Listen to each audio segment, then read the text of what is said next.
Meus queridos irmãos, que a graça e a paz do Senhor Jesus esteja convosco nesta noite. Amém?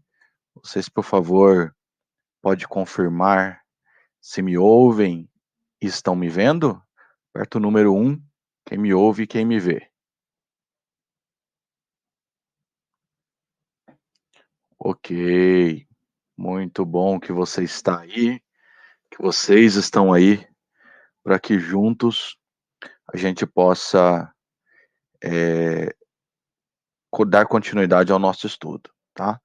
Só um segundinho, irmãos.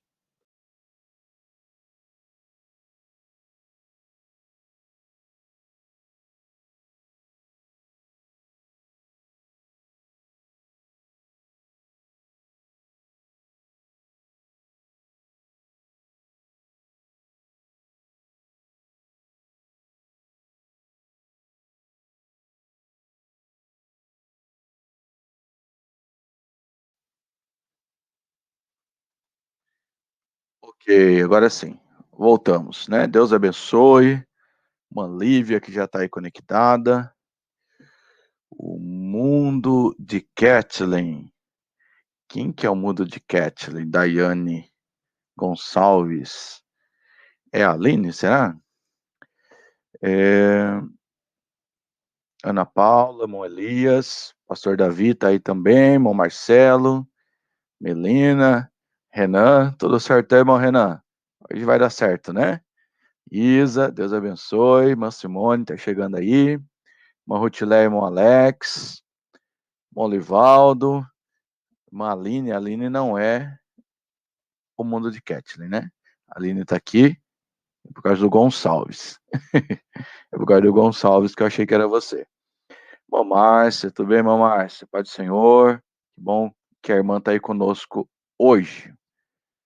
Outros irmãos vão entrando, mas a gente já vai dando início, porque nós temos bastante coisa para fazer. É o Alex, né? Beleza. Passou, irmão Alex. Benção de Deus. Tá? Só para confirmar, já estou compartilhando slides aí. Principais eventos escatológicos. Vocês estão conseguindo ver? Quem consegue ver meu slide, aperta o número 2, por favor. Então tá tudo ok aí. Beleza.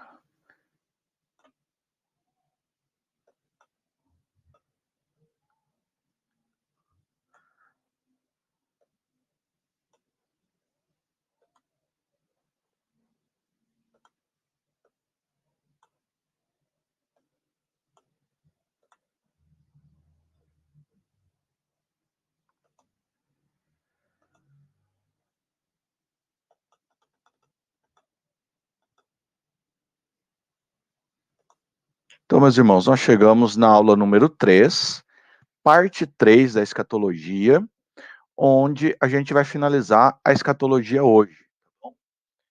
Mas no final da aula, vou explicar aí a respeito do nosso retorno e como que a gente vai prosseguir a partir de agora, tá bom? Mas se você olhar o nosso livro, aula 1, 2 e 3 é escatologia. Na verdade, essa já é a quarta aula, a gente está fazendo ainda a aula 3, então semana que vem já seria a quinta aula, a última desse livro. Mas depois eu dou detalhes, né? Então a gente tem aí nesse livro, melhor nessa aula, o milênio, que é o tema principal da nossa aula, a última revolta do diabo e sua condenação, o juízo final, novo céu e nova terra. Né? Você vê que é bastante coisa, por isso eu peço aí para os irmãos sempre estarem lendo o material com antecedência. A gente vai dar foco no milênio, que é algo menos comentado, né? É algo assim maravilhoso e surpreendente. Vamos retomar então o nosso plano escatológico pré-tribulacionista, e hoje vocês vão conhecer outro nome, que é o pré-milenista, tá bom? Que é esse plano escatológico que a gente tem aí na tela. Porém, antes de tudo, primeiro, estou abrindo aqui o microfone, deixando disponível, vou precisar, os irmãos que sempre me ajude aí, ler, né, os textos bíblicos, então o microfone de todo mundo está liberado, lembrando que é só clicar no microfoninho, ele fica amarelo, o microfone está aberto, ok?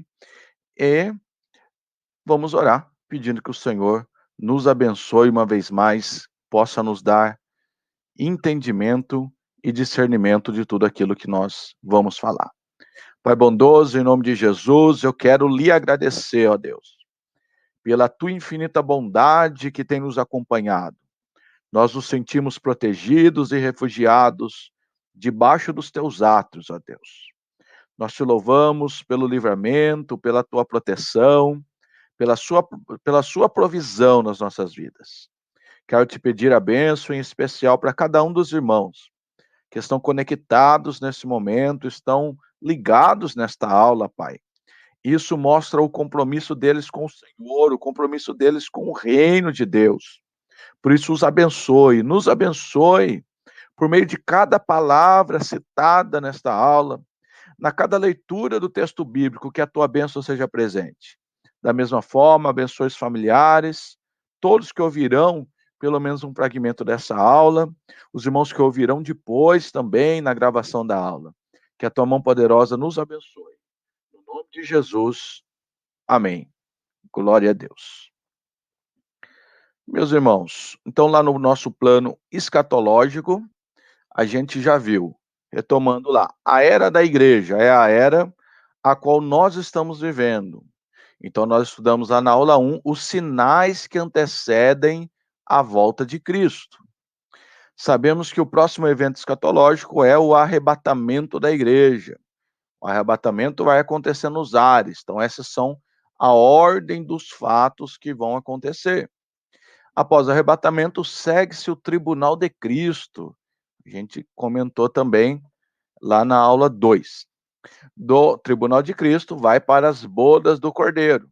Enquanto a igreja está lá nas bodas do Cordeiro, nós temos na terra o segmento daquilo que nós chamamos de grande tribulação, que foi o assunto gravado, né, na quinta-feira passada, que nós não tivemos aula ao vivo, mas eu deixei gravado o período da grande tribulação, 70 semanas de Daniel. Então você pode ver e rever no grupo de teologia também um vídeo ilustrativo que falava das 70 semanas. Então, a aula número 2, ela foi até a batalha do Amargedon, que é a batalha aonde Cristo vem socorrer um Israel arrependido, porque eles vão perceber que eles fizeram aliança com o Cristo errado. Na verdade, eles fizeram aliança com o anticristo, por influência do falso profeta, que é o anti-Espírito Santo, e pelo poder da serpente, do dragão, que é o próprio Satanás. Então a gente viu que a grande tribulação é dividida em 2 períodos de 3 anos e meio. Na metade dessa tribulação, Israel vai perceber isso, vai quebrar a aliança com o anticristo, e então ele vai começar a ser oprimido. Vai ser o tempo de muita tribulação aqui na terra. Quando eles estiverem já quase não suportando muitas nações vindo contra Israel, Israel não aguentando, então eles vão se arrepender. E quando arrependimento, a misericórdia.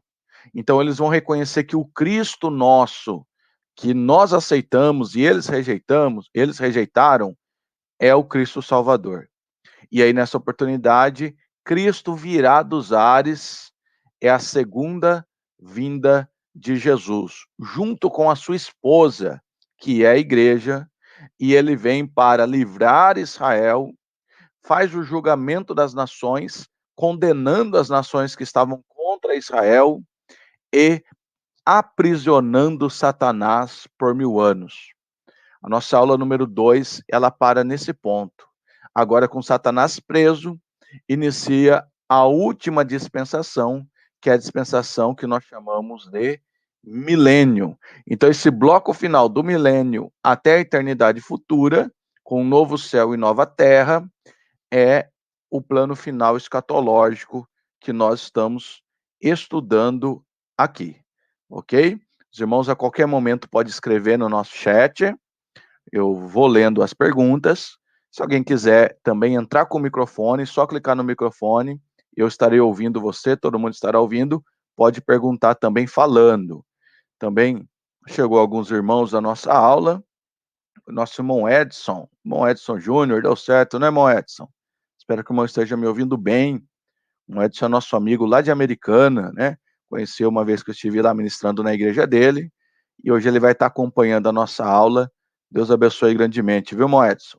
Fique conosco e à vontade para participar. Irmã Lívia Tomás também chegou.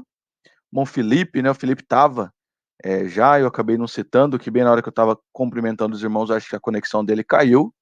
Lembrando que precisou, recarrega a página e entra de novo, ok? Se sumiu o meu som, a minha imagem ou o meu slide, alguém me avisa que eu recarrego o meu aqui também, ok? Tudo bem até aí? A esse plano escatológico, esse desenho escatológico, tá tudo ok? Quem acompanhou a aula 1 e 2, alguma dúvida até aí? Ou tá tudo certo? Eu sei que principalmente a questão da grande tribulação é mais difícil, 70 semanas de Daniel é mais difícil, mas pelo menos esse plano, essa ideia dessa imagem, eu gostaria que os irmãos tivessem entendido. Tá? Então, olhando esse desenho, os irmãos conseguem entender o que? A sequência dos fatos? Está ok até aí? Quem confirma aí para mim? Repete de novo, por favor, pastor. Ana, tudo bem? Ok. Quem mais? O Elias, ok. Manline, amém. Tá? Então, o Apocalipse é aquilo, né? Estudando sempre, a vida toda estudando, mas mesmo que a gente não domine tudo, eu tenho aí um ponto básico, o esquema escatológico na minha mente, e aí a gente está estudando cada etapa. Então, a gente vai prosseguir agora no milênio, tá bom? Qualquer coisa está aí à disposição. Então, a gente vai focar no milênio. Vamos lá. Milênio. Nós sabemos e paramos no texto de Apocalipse, capítulo 20, do verso 1 ao 7, que ele é muito importante para nós. Eu quero pedir que você abra a sua Bíblia e que os irmãos aí, seja irmão Elias, irmã Ana, irmã Aline, irmã Lívia, alguém aí pudesse me ajudar com essa leitura lá do Apocalipse capítulo 20, como sempre vocês me auxiliam aí, tá? Porque é chave para a gente entender o milênio. Quem dos irmãos pode fazer essa gentileza aí? A irmã Aline não está com fone, tudo bem. Irmão Elias, a irmã Lívia, alguém está aí com condições de fazer a leitura? A paz do Senhor Jesus a todos. Amém, a paz. Diz assim a palavra do Senhor. E vi descer do céu um anjo que tinha a chave do abismo e uma grande cadeia na sua mão. Ele prendeu o dragão, a antiga serpente, que é o diabo e Satanás, e amarrou-o por 1000 anos. E lançou-o no abismo, ali o encerrou e pôs selo sobre ele, para que não mais engane as nações, até que os 1000 anos se acabem. E depois importa que seja solto por um pouco de tempo. E vi tronos, e assentaram-se sobre eles, e foi-lhes dado o poder de julgar. E vi as almas daqueles que foram degolados pelo testemunho de Jesus e pela palavra de Deus, e que não adoraram a besta, nem a sua imagem, e não receberam o sinal em suas testas, nem em suas mãos. E viveram e reinaram com Cristo durante 1000 anos. Mas os outros mortos não reviveram, até que os 1000 anos se acabaram. Esta é a primeira ressurreição. Bem-aventurado e santo aquele que tem parte na primeira ressurreição. Sobre estes não tem poder a segunda morte, mas serão sacerdotes de Deus e de Cristo, e reinarão com ele 1000 anos. E acabando-se os 1000 anos, Satanás será solto da sua prisão. Ótimo, obrigado. Hein? Irmão, esse texto aqui, ele é essencial. Então, é verdade. Tá? Com o arrebatamento, não acaba o mundo. Com o arrebatamento, segue-se muitos fatos que a gente está estudando.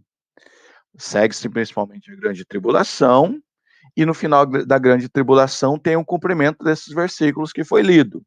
Então, o verso 1 diz que veio um anjo e prendeu Satanás no abismo, tá? Que é o diabo. Lançou ele lá no abismo para que não engane mais as nações. Porém, essa prisão não é definitiva. O próprio texto bíblico está dizendo que ele será preso por 1000 anos e depois ele será solto de novo. Porém, nesses 1000 anos, tem a dispensação milenar, que é o assunto principal da nossa aula de hoje. É um assunto muito pouco citado, pouco pregado, mas assim que enche a nossa alma de alegria. Veja que junto com o reino milenar, o verso 6 falou que tanto a igreja como aqueles que vão ressuscitar vão reinar com Cristo durante 1000 anos. Então, o reino milenar é o quê? Um tempo a qual Jesus vai reinar aqui na terra e a igreja, os salvos, vão reinar junto com ele e reinar junto com os judeus. E nesse tempo vai ver o cumprimento de muitas promessas que a Bíblia nos relata, ok? Vamos detalhar mais isso aí. Antes de eu prosseguir detalhando, é importante eu ver uma outra definição. Eu já mostrei que a nossa teologia é a teologia pré-tribulacionista. A igreja não passa pela tribulação. Mas existe pelo menos 3 outras vertentes principais falando em relação a esses 1000 anos, que agora mesmo nós lemos.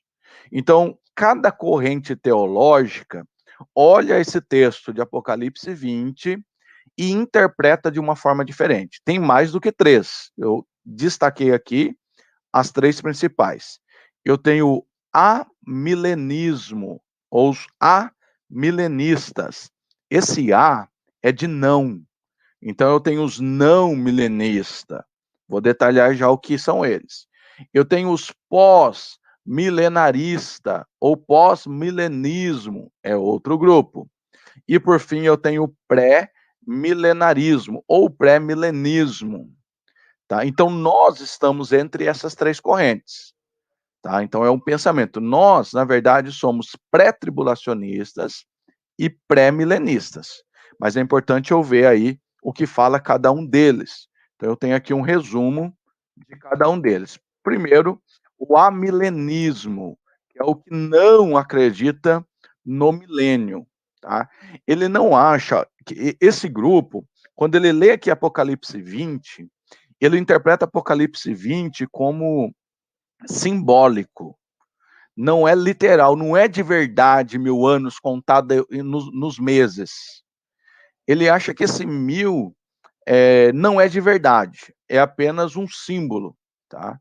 Então para eles, acredita que Cristo já está governando nesse período de 1000 anos.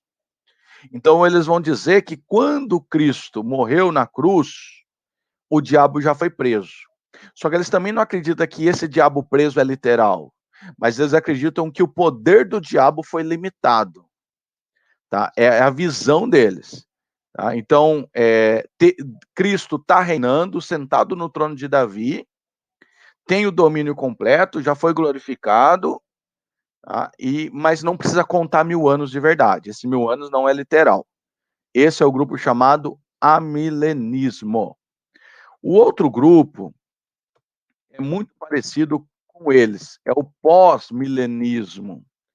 Ele também acha que o diabo já foi preso quando Cristo morreu e ressuscitou. O pós-milenismo também não acredita nesses 1000 anos literais. Também acredita que é um símbolo. Então você vê que nós discordamos dessas duas vertentes. Nós achamos que esses 1000 anos são de verdade, são literais. Então eles acreditam que o milênio abrange da morte de Cristo até a evangelização do mundo. A grande diferença do amilenismo, do pós-milenismo, é essa interpretação da evangelização do mundo. Para os pós-milenismo, Cristo vai vir só quando o mundo todo for evangelizado. E ele imagina assim, então o diabo ele está preso, porque nós estamos tendo a possibilidade de ganhar o mundo todo para Jesus. Afinal de contas, o evangelho está sendo pregado no todo mundo. E à medida que, olha só a visão deles, à medida que a gente prega o evangelho, mais pessoas se convertem e menos poder do diabo nós temos na terra. Até que todo mundo fique convertido e Jesus possa vir. Tá? Então, o pós-milenismo está ligado com outras correntes aí. Tá? Então, esses 1000 anos, na verdade, não são 1000 anos. Esse 1000 anos é simbólico, pode durar 3.000, 4.000, 10.000, até a gente conseguir evangelizar o mundo. Tá? Essa é a corrente chamada pós-milenismo. Eles têm uma base muito forte lá de Mateus 24:14. Vou pedir também para alguém fazer a leitura. A irmã Márcia, se estiver com a gente também, a irmã Márcia sempre nos ajuda. Quiser nos ajudar também, irmã Márcia, qualquer um dos irmãos, puder, por favor, fazer a leitura de Mateus 24:14, que é a base do pós-milenismo, só para a gente entender a ideia deles. Quem está em mão aí pode ler para nós. E este evangelho do reino será pregado em todo o mundo, em testemunho a todas as gentes, e então virá o fim. Obrigado. Olha só, eles atrelam o milenismo a essa passagem, que o evangelho do reino será pregado em todo mundo e depois vem o fim. Na verdade, muitas vezes a gente vê o pessoal ensinando ou pregando essa passagem e condicionando a volta de Jesus a uma pregação do mundo todo. Veja que se nós condicionarmos a essa questão da pregação do evangelho e a volta de Cristo, Cristo vai demorar um bocado para vir. Tá? Nós não acreditamos nessa condição. Porque veja que o final do versículo 14 está dizendo assim, depois virá o fim. E não assim, depois virá Jesus, depois Jesus voltará. Ele está falando de uma pregação para o fim do mundo. A gente entende que Mateus 24 é a resposta de várias perguntas que os discípulos fazem lá no final do capítulo 23. Quando o templo vai cair, quando vai acabar o mundo e quando será a sua volta. Então é uma tríplice pergunta, que ao longo de Mateus 24, Jesus responde junto, essas respostas estão todas emboladas ali. Então Mateus 24:14 antecede o fim.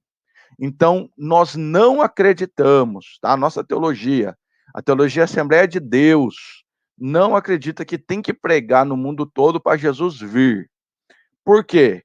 Nós acreditamos que o cumprimento de Mateus 24:14 não é agora, mas é lá no milênio. É ao contrário do pós-milenismo. Quando Jesus vir reinar, então o evangelho estará no mundo todo. Então não é uma condição para que ele venha, mas é um cumprimento após a sua vinda, tá bom? Agora, há também quem interprete aí Mateus 24:14, não como pessoas se convertendo, mas como território. Então, se eu considerar território, possivelmente o evangelho já chegou no mundo todo, embora em alguns lugares que foi muito pregado, né? Região do Iraque, a própria janela 1040, lá na Ásia, foi o reduto do evangelho, foi onde Paulo salvou muitas almas. E hoje praticamente não tem crente mais lá. Então, se eu esperar o mundo todo, ter gente convertida no mundo todo, Jesus pode demorar para vir nessa condição. Então, por isso que nós discordamos da visão do pós-milenismo. Fui claro, gente? Alguém tem alguma perguntinha aí? Pode escrever, pode perguntar, fica à vontade. Fiquem tímidos, não. A nossa página 81, os irmãos que já têm o nosso livro, né? Nós estamos aqui no Teologia Sistemática 5. Então, a página 81 tem mais esclarecimentos dessas vertentes. Certinho até aí? Tranquilo aí, irmão Livaldo, irmão Marcelo? Alguma dúvida? Escreva aí. Alex? Tudo sossegado? Tá aí comigo? Nós somos os pré-milenarismo, mais conhecido como pré-milenistas. A nossa teologia, a maior teologia dos pentecostais, ela segue essa linha que nós estamos explicando aqui. Tá? Antônio Gilberto, Claudio Honor de Andrade, os maiores teólogos assembleianos, o próprio pastor Ciro, que é o autor do nosso livro, Ciro Sanches, também é pré-milenista. Tá? Você vê que lendo o livro, ele bate firme nas outras visões. Ok, irmão Livaldo? Que bom. Nós, o pré-milenista, afirma que Cristo voltará para estabelecer o milênio literalmente. Então, a principal diferença nossa ao ler Apocalipse 20 é que é de verdade, é 1000 anos contado no relógio, é 1000 anos contado no calendário que Cristo vai reinar. Quando fala que o diabo foi preso, a gente acredita que ele foi preso de verdade. Quando fala que vai ficar 1000 anos preso, a gente acredita que são 1000 anos de verdade. Quando Cristo vai reinar, não reina espiritualmente. A gente acredita que Cristo estará no trono dele em Jerusalém, reinando sobre o planeta Terra. Eu vejo que o milênio é o contraponto dos primeiros 3 anos e meio da tribulação. Porque nos primeiros 3 anos e meio da tribulação haverá uma falsa paz. Lembra que nós estudamos do cavalo branco? Ele vem e engana. Então, 3 anos e meio será um tempo muito bom na Terra. Só que só vai durar 3 anos e meio. Após a tribulação, Cristo vem e estabelece 1000 anos de paz e prosperidade, não apenas 3 anos e meio. Então, a paz de Jesus é a paz de verdade, né? Não é a paz igual o diabo dá, não, igual o anticristo deu. Tá? Então, cumpre-se a profecia de Isaías 33, 22, porque o Senhor é nosso juiz. Então, Jesus é juiz. O Senhor é o legislador, ele é a lei. E o Senhor é o nosso rei, ele reina. Então, muitos textos lá de Isaías, de Zacarias, de Jeremias, vão se cumprir apenas no tempo chamado milenar. Tá? Então, se você pegar também o texto lá de 1 Coríntios, capítulo 15, versos 24 e 25, a gente pode um pouco mais reforçar essa ideia. Quem pode ir lá nesse texto e fazer a leitura para nós, por favor? Primeira carta de Paulo à igreja de Corinto, dentro do capítulo 15, o verso 24 e 25. Por favor. Depois virá o fim, quando estiver entregado o reino de Deus ao Pai, e quando houver aniquilado todo o império e toda potestade e força, porque convém que reine até que haja posto a todos os inimigos debaixo de seus pés. Ok, obrigado. Então você vê que Paulo, concordando com Isaías 33, está falando de um tempo que Jesus reinará nessa terra. E nesse período, ele vai aniquilar todos os inimigos. Também tem uma ligação lá com as 70 semanas de Daniel, lá Daniel capítulo 9, verso 24, de um tempo de restauração.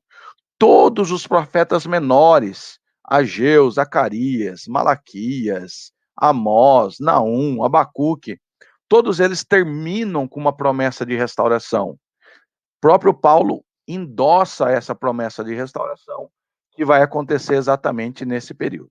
Então, nós, quando alguém lhe perguntar, nós somos pré-tribulacionistas e pré-milenista. Mas isso não impede da gente respeitar a opinião daqueles que discordam da gente, né? Como diz o Apocalipse, é um grande mistério e a gente deve respeitar o posicionamento contrário. Para você esclarecer ainda mais, eu estou deixando aqui um link, tá, no YouTube, de uma animação que vai falar a respeito do amilenismo, o pré-milenismo e o pós.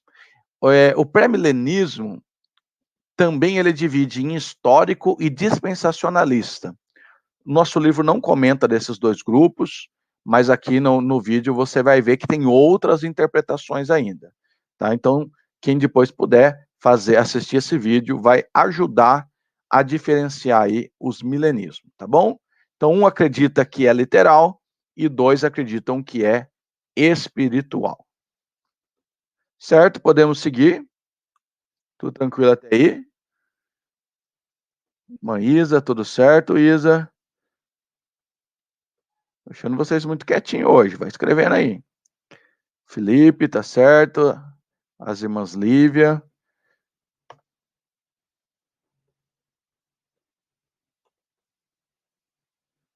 Beleza.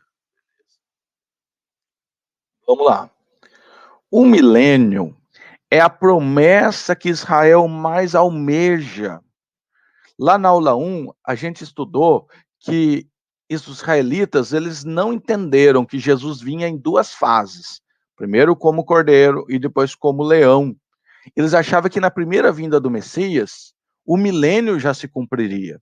Por isso você vai encontrar vários textos onde, por exemplo, os discípulos estão perguntando para Jesus quando vai ter esse período. Tá? Então eu vou pedir para que uma pessoa abra, por favor, lá em Lucas capítulo 2, 38. Vou pedir para que outra pessoa leia para mim lá Atos capítulo 1, versos 6 e 7. Eu vou precisar da ajuda de vocês bastante. Quem pode me ajudar aí com Lucas capítulo 2, verso 38. E o outro, Atos capítulo 1, versos 6 e 7. Vamos lá. 2:38. E chegando na mesma hora, ela dava graças a Deus e falava dele a todos os que esperavam a redenção em Jerusalém. Isso. Obrigado. Essa parte mostra lá no capítulo 2 de Lucas a apresentação de Jesus, Jesus entrando no templo, e aí vai falar, se eu não me engano, da profetisa Ana, que ela vai dizer, olha, eu estou dando graças a Deus porque é Ele que vai trazer a redenção. Então fica muito evidente que eles estão ansiosos por receber o Messias que vai restaurar Israel. Mas Jesus não restaurou naquela época. Vai restaurar Israel só no milênio. Atos, capítulo 1, versos 6 e 7. Outra pessoa pode ler para mim?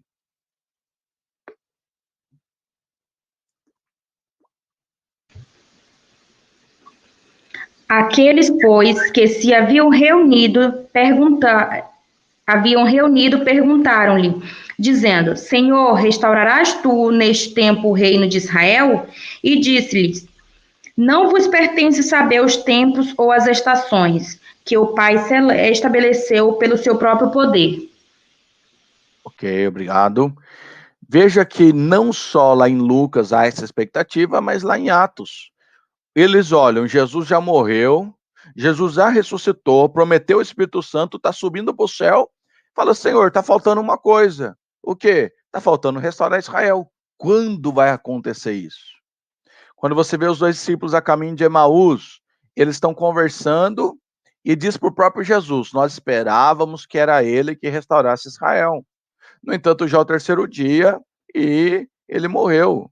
Né? Não restaurou Israel. A decepção é essa dos israelitas. Então Jesus está dizendo, olha, não é agora. Existe um tempo que o Pai estabeleceu pelo seu poder. E esse tempo nós interpretamos que é o milênio. Tá? Quando Jesus ensina a oração do Pai Nosso, Mateus capítulo 6, ele ensina a gente orar dizendo, venha o teu reino e seja feita a tua vontade, assim na terra como no céu. Que reino é esse? Que ele ensina o povo a pedir para Deus. É o reino milenar. Ele, venha o teu reino, seja feita a tua vontade na terra e no céu. Por quê? Tem coisa na terra que é feita e não é a vontade de Deus. Mas quando ele estabeleceu o seu trono aqui na terra, tanto no céu como na terra, será feita a sua vontade. Então Jesus ensinou a orar pedindo para esse tempo chamado reino milenar. Eu estou dando muito foco na restauração de Israel, mas é um tempo que a igreja vai reinar com Cristo também. Por isso a gente também ora que venha esse reino e que seja a vontade na terra ou no céu. Bem, nós lá no começo estudamos, né, eu comentei um pouco das dispensações, nós somos dispensacionistas, olha quanto nome, nós somos dispensacionistas, pré-tribulacionistas e pré-milenistas, são nomes teológicos, né, que você vai ouvir, vai ver nos livros, vai ver os pastores citar, e é importante você se posicionar e saber o que a nossa teologia pentecostal nos ensina. Então, nós temos lá a dispensação da inocência, consciência, governo humano, patriarcal, lei, graça. Então, esse último passo, que é o milênio, é a última dispensação, que vai haver o cumprimento dessas promessas. Você vê que Efésios capítulo 1, verso 9 e 10, Paulo volta a falar desse tempo chamado milênio. O texto diz, descobrindo-nos o mistério da sua vontade, segundo o seu beneplácito, que propusera em si mesmo, de tornar a congregar em Cristo todas as coisas, na dispensação da plenitude dos tempos, tanto os que estão no céu como que estão na terra. Olha, então ele está dizendo assim, ó, Deus, pela sua vontade, pelo seu decreto, pelo seu beneplácito, ele propôs em si mesmo voltar a congregar em Cristo todas as coisas. Tanto o céu como a terra estarão no comando completo de Cristo. E ele chamou isso de dispensação da plenitude dos tempos. Então a gente entende que é a última fatia desse projeto escatológico e desse plano que Deus preparou para nós, terminando ele lá no juízo final. Vamos lá, hoje o nosso assunto principal é milênio. Vamos cercar todas as áreas do milênio. A gente já falou que Daniel é o Apocalipse do Velho Testamento, e na verdade a gente não entende o Apocalipse sem os capítulos finais de Daniel, principalmente, mas já lá no capítulo 2 de Daniel, né, tem um texto lá que a gente prega muito como histórico, aonde o rei Nabucodonosor sonhou, e aí nenhum mago conseguia adivinhar, porque ele queria que adivinhasse o sonho e a interpretação. E em tudo isso vai aparecer Daniel na cena, lá do capítulo 2, de 31 a 45. Daniel vai chegar diante dele e Deus vai revelar tanto o sonho como a interpretação. E ele vai dizer: ó rei, você teve a visão de uma estátua. E ele vai dizer: a cabeça dessa estátua era de ouro. E ele conclui dizendo, se eu não me engano, verso 35, e tu, ó rei, é a cabeça de ouro. Então Daniel, ele traz a interpretação do sonho de Nabucodonosor, começando a cabeça da estátua como o reino de Nabucodonosor. Então, na verdade, não é o Nabucodonosor, mas é o reino. Né? A gente já estudou desde o faraó Neco, que oprime Israel, até Nabucodonosor. É o primeiro grande império que vai dominar quase toda a terra. Então, Daniel interpreta como a cabeça da estátua. Aí, a gente sabe que, passado o tempo, o reino babilônico cai. E o reino medo-persa, por meio de Ciro, cumprindo a profecia de Isaías capítulo 45, ele vai destruir a Babilônia, invadir a Babilônia e vai estabelecer o seu trono. Daniel vive no período do Medo-Persa. Então é o corpo ali, o peito da estátua, que é de prata. Então ele está falando de grandes impérios ao longo da história. Você vê que essa estátua quase toda se cumpriu já. Assim como também todo o plano escatológico, quase todo já se cumpriu. Isso reforça que nós estamos no último tempo, né? Quando a Bíblia diz, já é a última hora, João dizendo, de fato é os últimos segundos já. Depois vem o Império Grego. A gente estudou Geografia e História alguns livros atrás, né? Acho que foi o último livro que nós estudamos Geografia e História, que o Império Grego de Alexandre o Grande está no período chamado interbíblico, entre Malaquias e Mateus. A gente falou bastante de Alexandre Magno, né? Como cresceu o seu reino e tal. Vai ser ali a cintura da estátua. E depois da cintura, o Império Alexandre o Grande vai cair, vai morrer, o Império Grego vai se dissolver. Vem o último grande império, que é o Império Romano, que é intitulado como Ferro, principalmente pela dureza que os romanos colocaram sobre Israel. Você vê que vai dividir em duas pernas a estátua.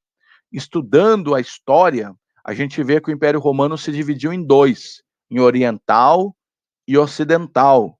Né? Lembra que a gente estudou a história da batalha, onde Constantino fez o voto a Deus de se converter cristão, se ele dominasse também o Império Oriente, lá em Constantinopla. Isso é história, a gente já pincelou isso também. Então, o reino romano se divide em dois pedaços, tá?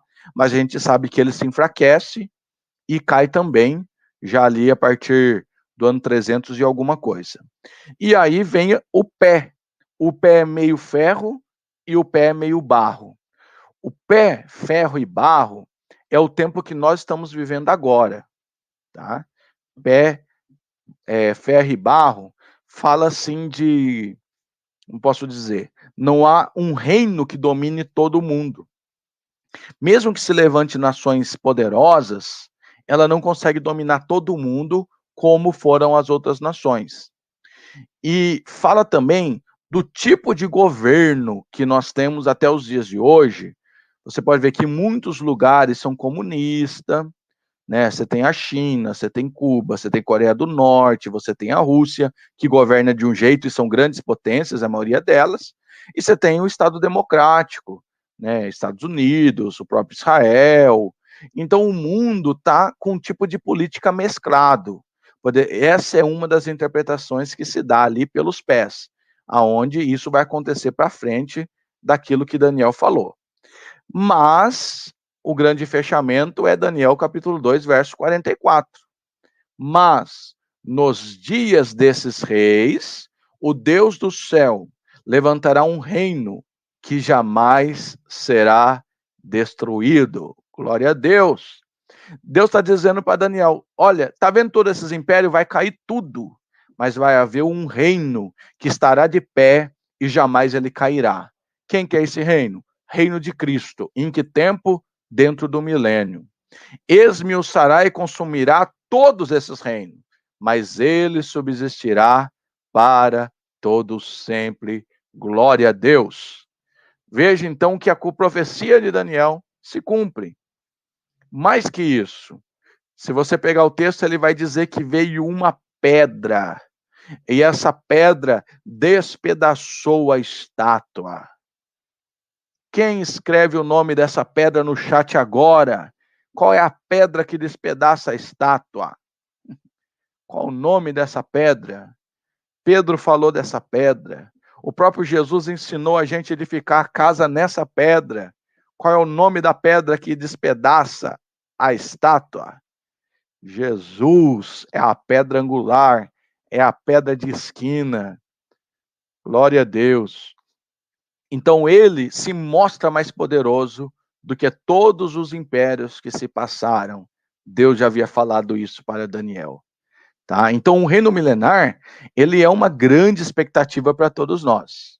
Tá? Uma grande alegria para todos nós. Ô Moedson, um prazer todo nosso ter você aqui com a gente, tá bom? Convidado aqui a participar toda quinta-feira com a gente. É um prazer muito grande ter o amado conosco. Tá? Então, olha como a gente, isso que é uma teologia sistemática. E a gente passear por toda a Bíblia, juntando as passagens e tentando compreendê-las. Tá? Vamos seguir. Onde será o milênio? Tá? Onde vai acontecer esse milênio? Vamos ler 3 textos que eu já coloquei aqui para a gente ganhar tempo. Apocalipse 11:15. E o 7º anjo tocou a sua trombeta. E houve no céu grandes vozes que diziam: os reinos do mundo vieram a ser do nosso Senhor e do seu Cristo, e ele reinará para todo sempre. Irmãos, vê que aquilo que foi falado lá em Daniel capítulo 2, versos 44 e 45, casa perfeitamente com Apocalipse capítulo 11, verso 15. Apocalipse capítulo 2, verso 26. E ao que vencer e guardar ao fim das minhas obras, eu lhe darei poder sobre as nações. Vê que Cristo não só domina sobre a terra no milênio, como aquele que vencer, aquele que está salvo, vai ter poder para governar as nações. Então a gente falou do tribunal de Cristo. O que é galardão? A maior parte dos teólogos entende que o galardão é esse poder de Apocalipse capítulo 2, verso 26.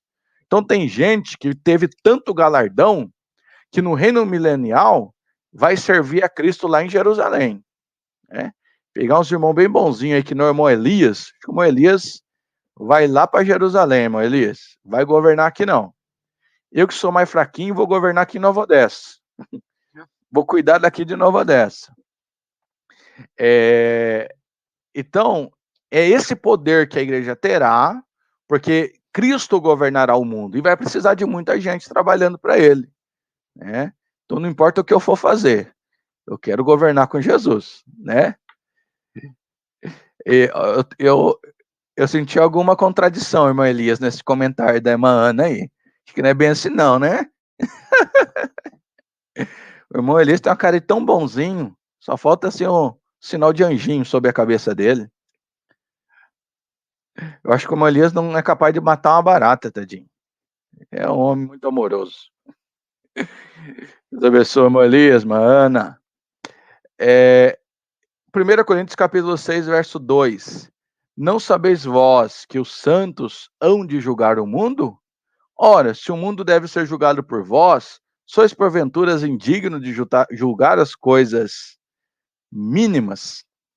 Irmãos, esse texto de 1 Coríntios capítulo 6, verso 2, também é muito interpretado errado. Ele é um texto escatológico, tá? Que as pessoas, qual que é o contexto lá de Coríntios 6? É a briga na igreja de Coríntios, aonde eles iam processar um irmão e outro. E aí Paulo vai dizer, vocês não estão sabendo, vocês vão julgar o mundo? Só que esse julgamento do mundo não é no tribunal. Não é lá no julgamento do trono branco mandando o povo para o inferno. Porque Cristo é o juiz, é ele que vai julgar. Esse julgar, a gente interpreta, a maior parte dos teólogos vai interpretar que é dentro do milênio, que na verdade é governando a terra com Jesus. É um domínio que estará junto com Jesus nesse período, tá? É claro que todos esses textos é aberto a outras interpretações, né? Que nem sempre dá para bater o martelo no que de fato é. Bom, aonde vai acontecer o milênio? Na terra. Cristo vai voltar. A gente viu que ele vai pôr os pés no Monte das Oliveiras. O Monte das Oliveiras vai rachar no meio, Oriente e Ocidente. Ele vai estabelecer em Israel o seu trono. Ele vai ter um governo lá. O reino milenial é o que os TJs dizem que o céu é na terra, entendeu? É essas passagens que eles utilizam. Mas, na verdade, para o crente, nós já estaremos ressuscitados e com o corpo glorificado. Então, a gente não é mais sujeito às leis naturais, não tem mais fome, não tem mais lei da gravidade, não tem mais dor. Então, a Bíblia vai dizer que terra e céu são as mesmas grades. A gente vai poder estar na terra e vai poder estar no céu ao mesmo tempo. A gente não está mais limitado a esse corpo, a essa terra. Então, embora Cristo esteja fisicamente em Jerusalém, ele está governando o céu e está governando a terra, junto com a igreja, junto conosco, junto com os judeus e junto com os anjos. Agora, olha só que coisa que, se você não tomar cuidado, você fica doido. No reino milenar, o mundo continua, irmão. O mundo continua. Vai continuar nascendo gente, vai continuar morrendo gente, as pessoas vão continuar trabalhando, a vida vai continuar. Só que quem vai governar o mundo não é o Trump, não é o Macron, não é a União Europeia. Quem vai o governante universal é o próprio Jesus. Jesus não vai precisar mais de presidente em cada país. Jesus é o presidente. Só que a vida vai continuar. Então vai ser uma junção de vida espiritual com vida terrena. Olha que interessante, irmão. Os nossos descendentes lá na frente, a gente vai encontrar eles aqui, só que nós com o corpo glorificado e eles com o corpo natural. Olha que coisa, né? Eu falando assim, é uma coisa que é tão pouco falada, porque as pessoas têm medo de falar, parece heresia, né? Mas não é, irmão. A vida continuará na terra. Porque, afinal de contas, quando Cristo veio, tinha muita gente viva aqui. O que Cristo vai fazer? Vai matar elas? Então a vida vai continuar, só que Israel, Cristo, os anjos, a igreja vão governar e o mundo vai dar continuidade. Ó, a pergunta boa do irmão Elias, hein? Só foi elogiar ele que tirou o coelho da cartola aí. Veja, irmão Elias, ainda haverá pecado. Porém, o diabo não está mais aqui para tentá-los. Então, agora, muita coisa que acontece hoje é uma trama diabólica. Naquele tempo não vai ter o diabo para fazer essa trama. Então, o pecado que vai acontecer vai ser o homem da sua maldade natural, não mais o diabo conduzindo todas as coisas. E com Cristo governando, não tem como a pessoa falar que não acredita em Jesus. Porém, Cristo nunca obrigou ninguém a servir ele. Então, ainda nesse período, haverão pessoas que se revoltarão contra Cristo. Então, haverá pecado ainda, mesmo que minimizado, e ainda haverá morte, tá?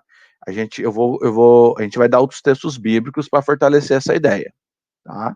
Mas é importante a gente entender que é na terra, ligado ao céu, e nós estamos com o corpo glorificado. Então vai ser rapidinho para a gente dar um pulinho lá em Jerusalém, né? Vou lá ver o Elias cuidando de Jerusalém, venho aqui cuidar de Nova Odessa, e vai assim, tá? O nosso livro também, página 88, vai dar uma pincelada melhor, não dá tempo da gente ler agora, mas é interessante. Isso, irmã Márcia, Isaías 65, é o texto que os TJ usa muito, né? Você está aberto aí? Você está com o microfone, irmã Márcia, para você ler para a gente? Se tiver, você pode ler, senão não tem problema, tá? 65:20. Mas eu vou falar de alguns textos semelhantes, tá? Não tem problema. Agradeço mesmo assim. Lívia. Eu acredito que vai ser flutuando, né? Acredito que vai ser viajando de uma maneira muito rápida e flutuando. Porque a Bíblia diz que no céu nós seremos como anjo. Você vê que anjo, ele não é onipresente. O anjo não está em todo lugar ao mesmo tempo. Mas ele se locomove. A Bíblia mostra anjo locomovendo. O próprio Daniel, na sua oração de Daniel, o anjo vem, e aí tem aquela barreira espiritual. Então, eu acredito que a gente vai se locomover como os anjos. Tá? Olha só, o mestre Antônio Gilberto, uma das maiores referências teológicas, escatológicas da Assembleia de Deus, nos deixou aí há pouco tempo, faleceu, mas ele deixou coisas muito profundas. E eu, ao ver Lucas capítulo 9, de 27 a 37, eu fico pensando, só Deus para dar uma revelação dessa pessoa.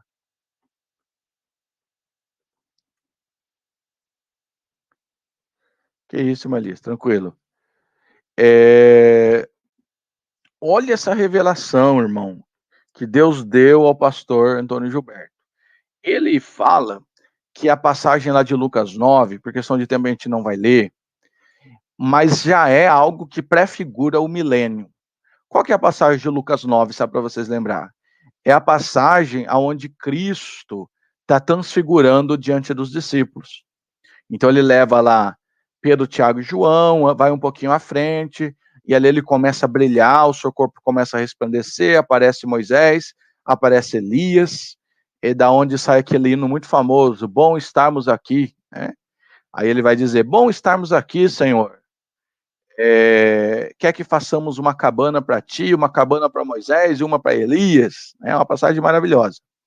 Ali, essa simples passagem tem muita profundidade, né? Mas eu vou me ater aqui ao que o Antônio Gilberto escreveu. Ele falou, porque ali Cristo está resplandecendo a sua glória. Versículos de 28 a 37. Os discípulos estão vendo ele na sua glória. Então o pastor Antônio Gilberto interpretou que é a mesma glória que ele terá no seu governo no reino milenar. Moisés estava lá, né? Moisés e Elias aparecem lá para servir. Moisés, ele morreu e aparece ele ali naquela visão. Então aqueles que morreram também verão esse Cristo glorificado. Então os irmãos que morreram em Cristo e foi arrebatado é simbolizado por Moisés no verso 30.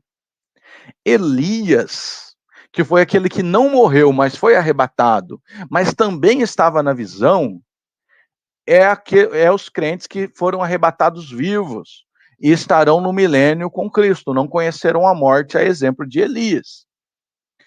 Pedro, que estava vivo lá, são os santos vivos na ocasião do reino. Lembra que eu falei que a vida continua? Pedro simboliza as pessoas que vão estar aqui na terra e não passaram pela experiência do arrebatamento, tal, mas estão vivendo sob o governo de Cristo. E quando eles descem do monte, a multidão está em volta lá, esperando Jesus descer.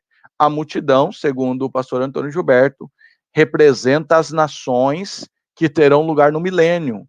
porque as nações aliadas a Israel governarão também com Cristo nesse período.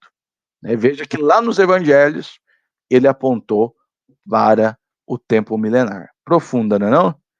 Que revelação, né, do pastor Antônio Gilberto. Ele é maravilhoso. Talvez ele nem tenha o reconhecimento merecido que ele deveria ter, né?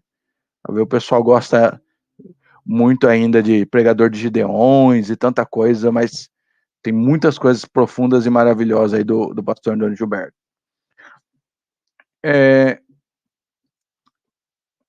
Vamos seguir. Estamos entrando agora em 1 hora de aula, né? Tô passando rápido, né? Vou acelerar aqui porque eu não quero cansar os irmãos, tá? Mas eu quero terminar isso aqui ainda hoje. Acabar aqui a escatologia, então daqui a pouco eu vou dar uma acelerada, tá bom?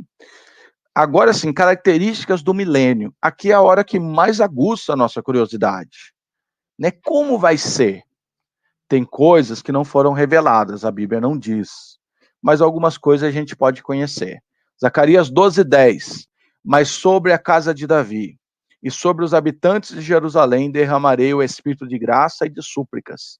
Então entende que nesse período, com Cristo reinando aqui, e com o pecado minimizado e sem o diabo, as pessoas vão ser cheias do Espírito Santo. Então, no milênio, haverá o derramamento do Espírito Santo. Outra coisa que aponta para o milênio, vários textos, Ezequiel, a partir do capítulo 40, fala muito disso, mas tem os textos de Zacarias 6, que fala da restauração do templo, porque o templo de Israel foi destruído várias vezes.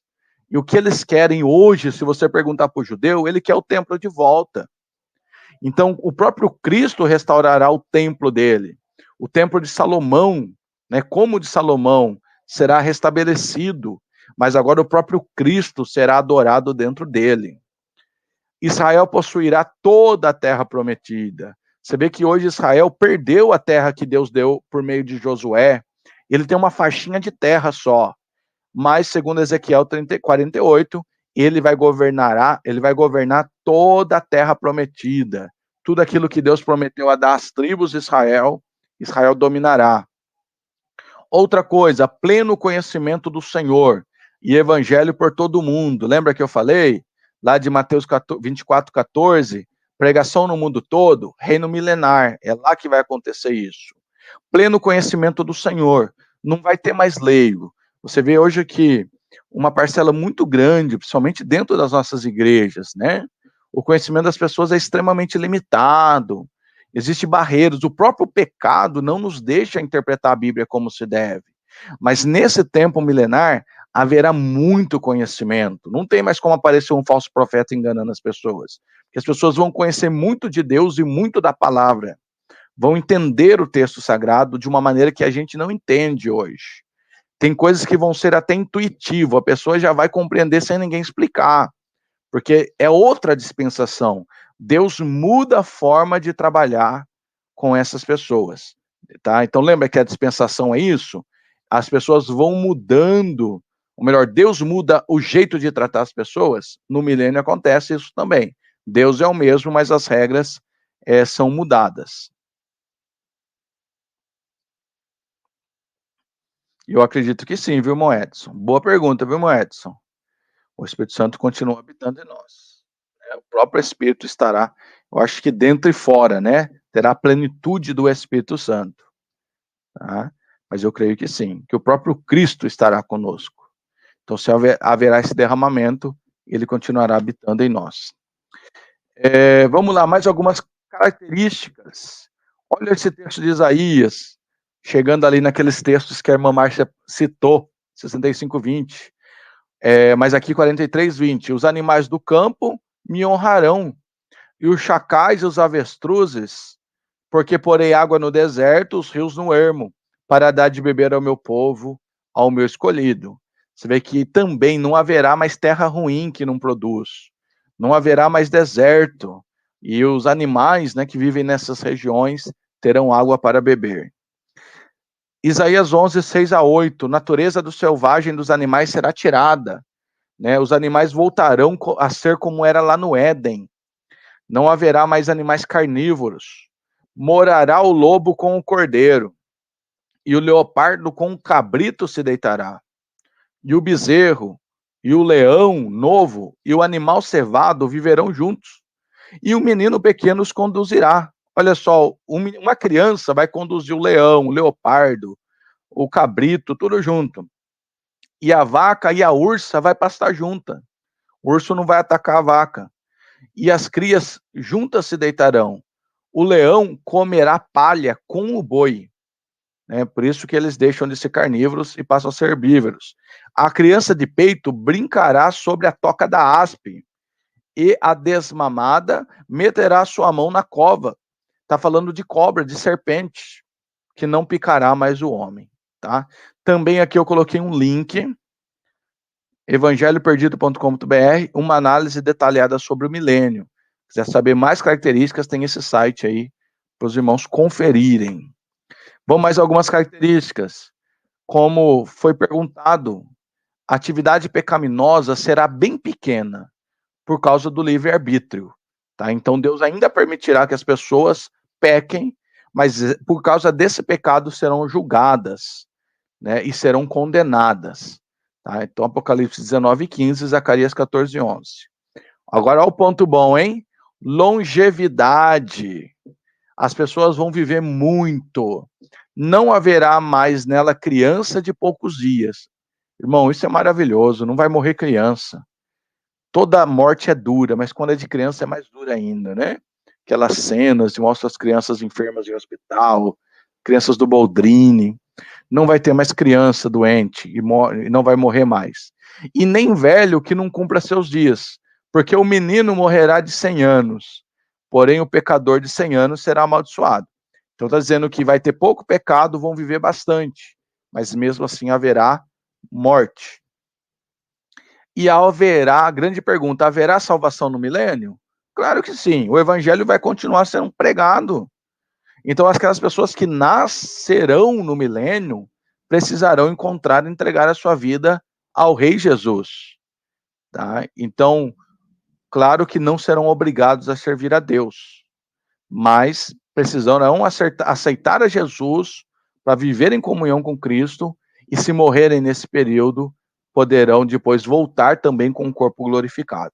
Olha que plano, o plano de Deus é o melhor mesmo, né? Pena que o mundo não sabe. No nosso livro, tá? Vou dar uma pincelada rápida, ele fala benefícios do milênio. Está lá na página 91 do nosso material.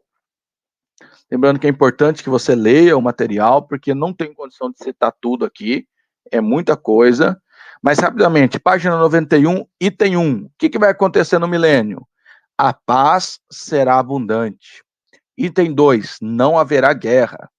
3, ninguém reclamará de injustiça. Vê que injustiça, bala perdida, gente passando fome, não vai ter mais nada disso. 4, haverá muita fertilidade do gênero humano, vai povoar a terra, hein?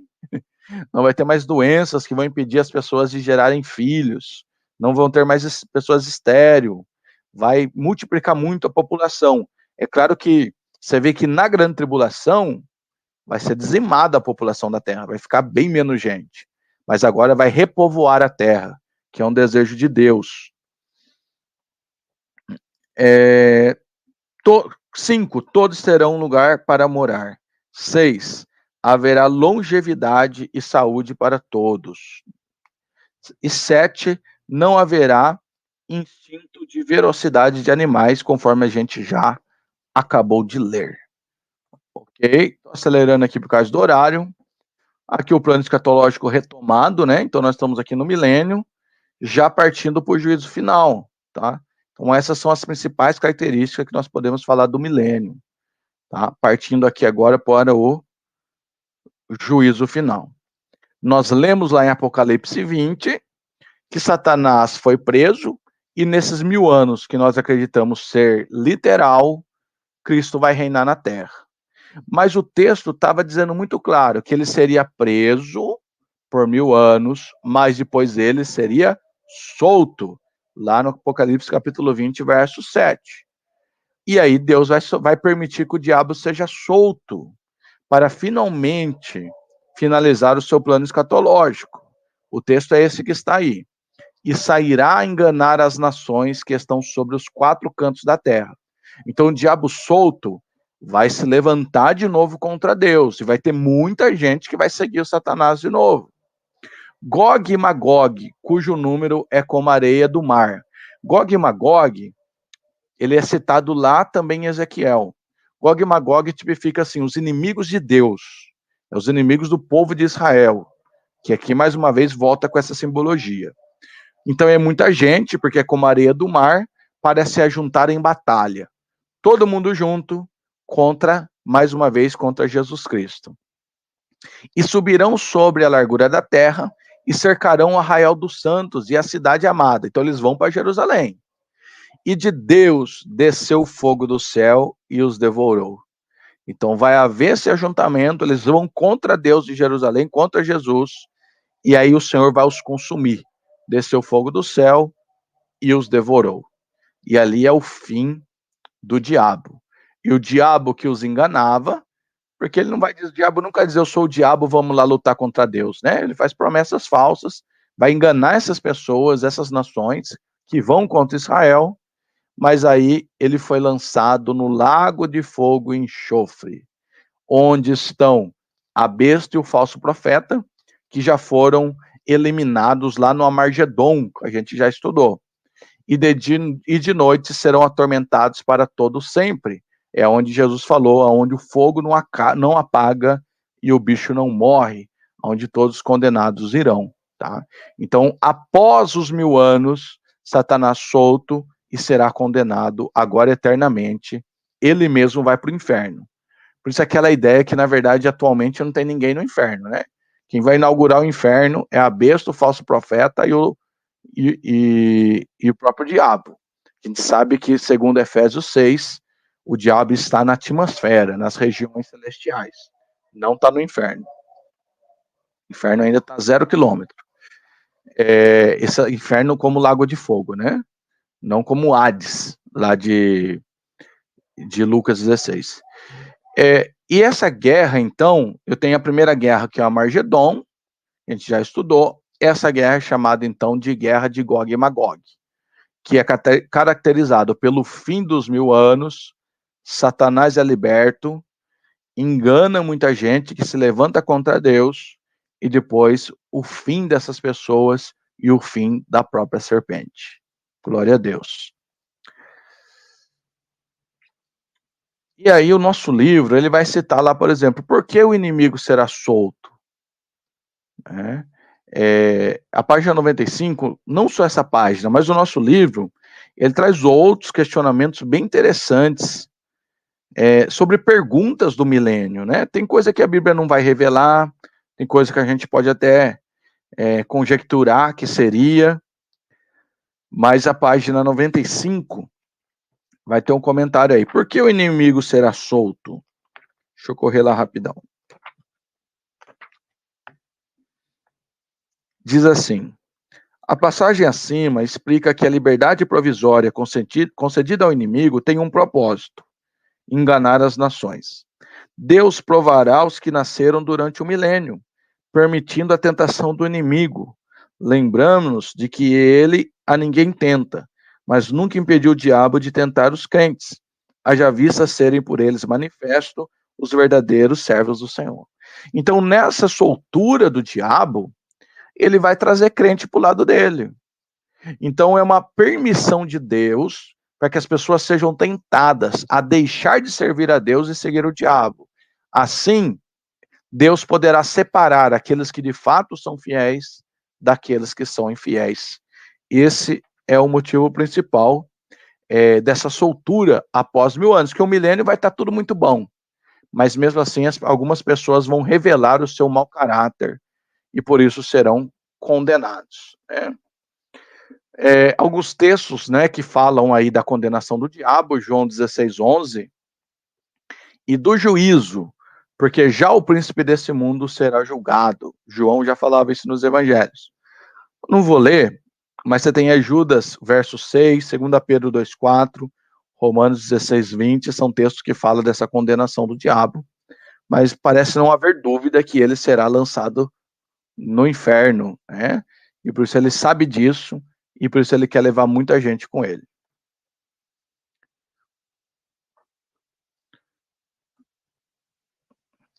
No tempo do milênio não vai haver desculpa, né, irmã Lívia? Mas quando o diabo for solto, o diabo vai influenciar ele sim. Diabo condenado, não, fim do milênio, só falta o quê? A segunda ressurreição.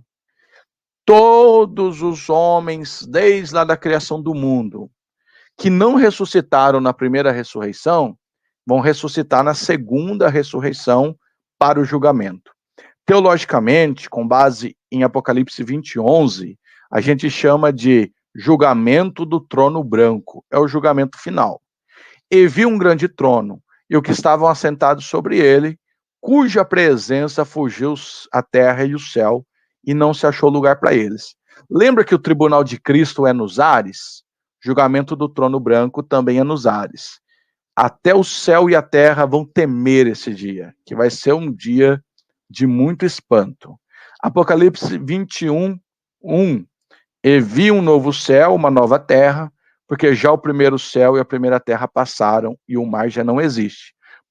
Então, quer dizer, por ocasião do julgamento, a terra e o céu vão fugir.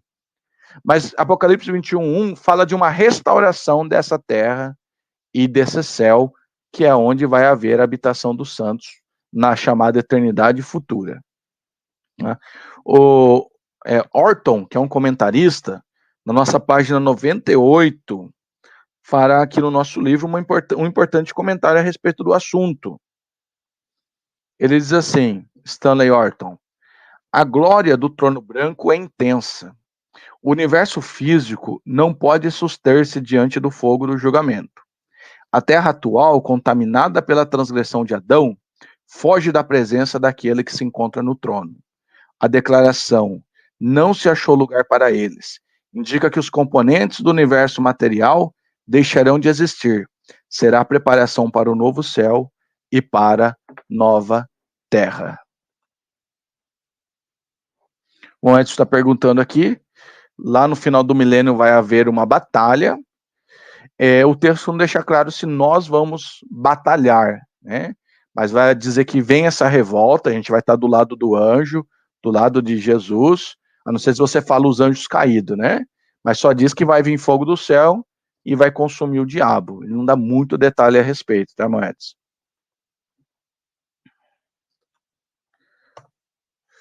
Então, quem será jogado no trono branco? E o mar deu os seus mortos que nele havia, a morte e o inferno deram os seus mortos que nele havia, foram julgados cada um a sua obra. Então vai haver uma ressurreição, junta corpo, alma e espírito, e vai todo mundo por julgamento, para que sejam condenados justamente. E é nesse período que vai vir à tona as obras dos condenados, e após o julgamento eles serão lançados no lago de fogo e enxofre junto com o diabo, a besta, o falso profeta. Todos ressuscitarão em estado tríplice para serem julgados. Segundo 1 Tessalonicenses 5:23, foi o que eu acabei de citar. Então, os que permanecem mortos no arrebatamento vão ser julgados.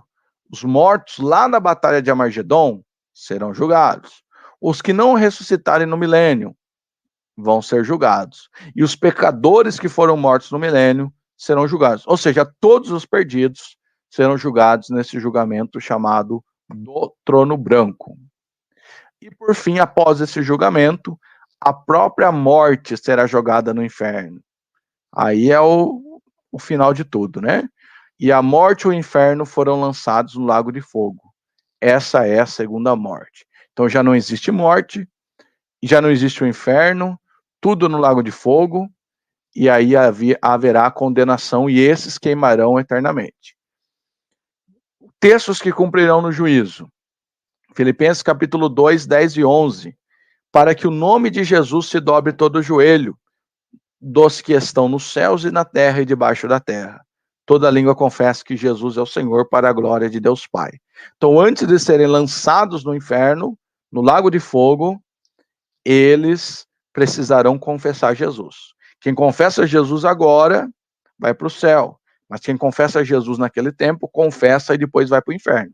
Tá vendo? Você não quis aceitar aquela época, aceitava na terra para ir para o céu. Agora você vai aceitar lá no céu para ir para o inferno. Olha que coisa, né?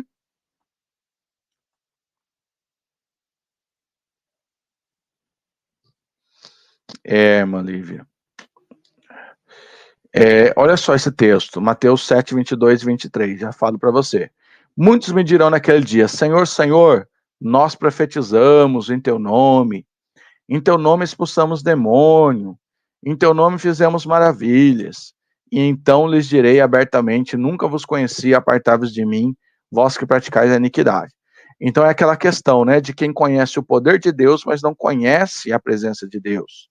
Aqueles que basearam a sua vida em dons. Dom não salva. Só pode revelar, profetizar, pregar, pastorear, mas mesmo assim ele ser mau caráter, é o efeito da graça, né? Naquele dia, aqueles que se apoiaram nos seus dons, mas ainda eram mau caráter, e nesses dias eles serão envergonhados. Então não deixa muito claro como vai ser. Tá? Se vai ser individual ou para todo mundo, o texto não diz. Mas por ser um dia de vergonha, eu acho que será aberto para todo mundo que estará no julgamento lá. Tá? Então, é um julgamento que durará muito tempo, né? Até julgar todos os homens da terra. É muita coisa, né? Mas eu acredito que será geral. Tá? Mas aquele dia os falsos profetas, o pessoal que usou da igreja para se enriquecer, tantos infiltrados no nosso meio que não conhecem Cristo de verdade, nesse dia eles se revelarão aí.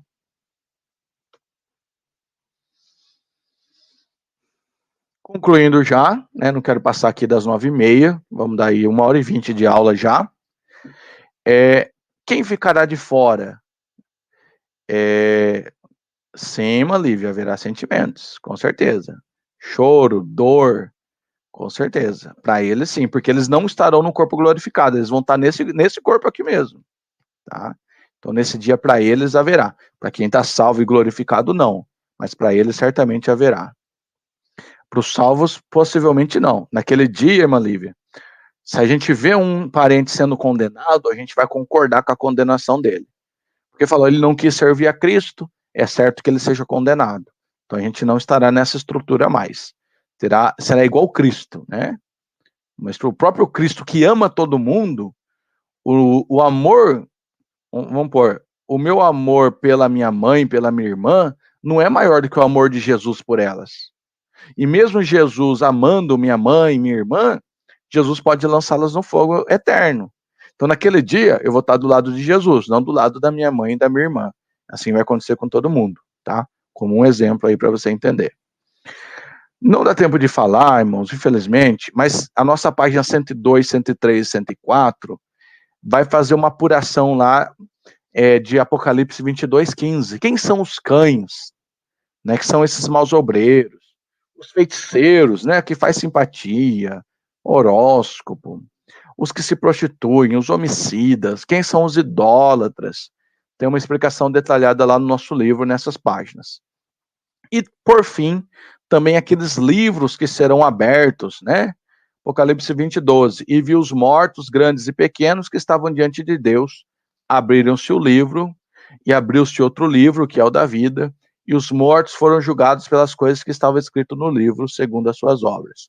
Então, há sim, de fato, o registro de tudo que a gente faz aqui, mas há o registro do livro da vida, aonde o nome de quem não está lá será condenado. Ok? Página 106 tem os livros que serão abertos lá, bem detalhado.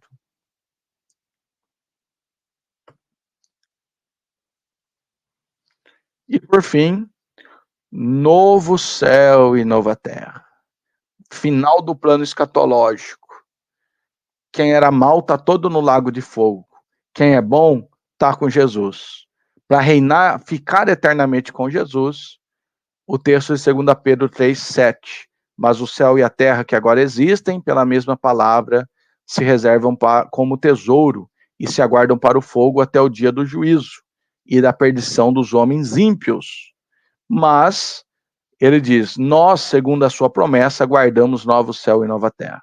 Então essa terra será consumida pelo fogo e Deus trará novos céus e nova terra. E aí João diz, narra vindo essa nova terra. E eu vi o novo céu e essa nova terra. O primeiro céu e a primeira terra, eles passaram. O mar já não existe. E eu, João, vi a santa cidade, a nova Jerusalém, que desce do céu, adereçada, ataviada, como uma esposa para o seu marido. E então, terra e céu juntos, e ali para sempre é com Cristo. Tem alguns detalhes também, páginas 110, 111 e 112, desse tempo do estado eterno, né? Que de fato aí é viver eternamente com Cristo no céu. Glória a Deus! E aí a gente termina, né? Nossas 3 aulas que fala da escatologia. Eu sei que é muita coisa para pouco tempo, mas eu espero que os irmãos tenham aproveitado aí o máximo essas aulas com a gente. Online, eu sei que é muito difícil online, mas graças a Deus que Deus tem nos dado, mesmo que online, essa oportunidade de estudar escatologia. Eu vou mandar um vídeo aí para vocês de um amigo meu. É um vídeo muito longo que está na internet, acho que 2 horas e meia, 3 horas e meia. Ele repassa tudo isso que eu expliquei aqui. Se você quiser reforçar os conhecimentos, leia sobre o assunto, assista sobre o assunto, fale sobre o assunto. A escatologia não tem fim, todo dia a gente aprende, tá bom? Mas é um assunto que vale muito a pena. Alguém ficou alguma dúvida, gente? Alguém quer fazer algum comentário? Pode escrever, pode falar. A gente vai tentar esclarecer. Alguém quer acrescentar alguma coisa? Mas o milênio realmente ele é surpreendente, né? O milênio é maravilhoso. Tem alguns irmãos digitando, vou aguardar aqui. É maravilhoso, né, irmã Márcia? Glória a Deus. Você vê que é um assunto difícil, por isso às vezes não é muito abordado, né? As pessoas têm segurança de falar sobre esse assunto, mas vale a pena. Que Deus levante aí mais professores para ensinar desse assunto. Ó, glória, Marlene. Marlene é crente demais, Marlene. Glória a Deus. É bom demais. Servir Jesus é muito bom. Você vê que muitas igrejas, irmão, eu já fiz, inclusive. Uma vez eu dei um estudo num domingo de manhã, em uma igreja, que era um tipo evangelístico, né? Era tipo um estudo, né? Fizeram lá uma propaganda. O mundo vai acabar, alguma coisa assim. Os adventistas usam muito isso, né? O mundo está acabando e tal. E ao invés de ser um culto normal, eu dei um estudo lá, bem resumido, né? E o pastor tinha esse intuito mesmo de evangelizar por meio do Apocalipse, mostrar esse plano escatológico até para o ímpio, né? Para que nasça aquele temor e ele aceitasse Jesus. Então, é um trabalho muito bonito, né? Às vezes o pessoal acha que pregar, né, é só o culto evangelístico, ou só a carreta lá na esquina, tudo isso é maravilhoso. Mas o estudo também é evangelístico, né?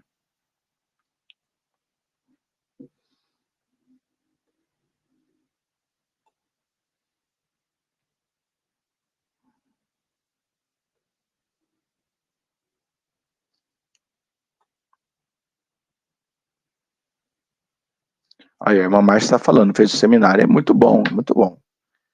É aquela ideia, irmão.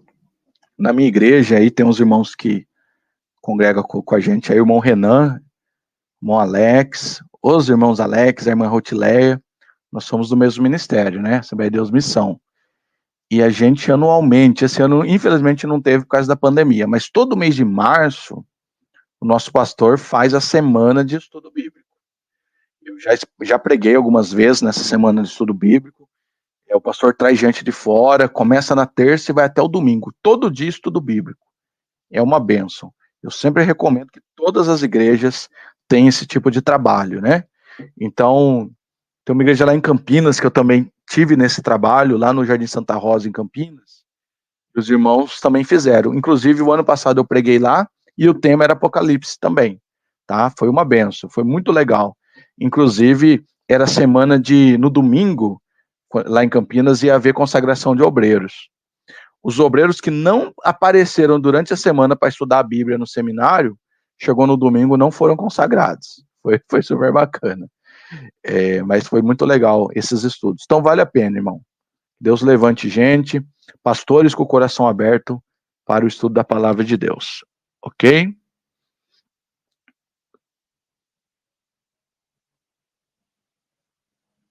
Aí, ó, o Renan, né? O Renan tá comentando, né? Acho que o pastor Jamiel, né?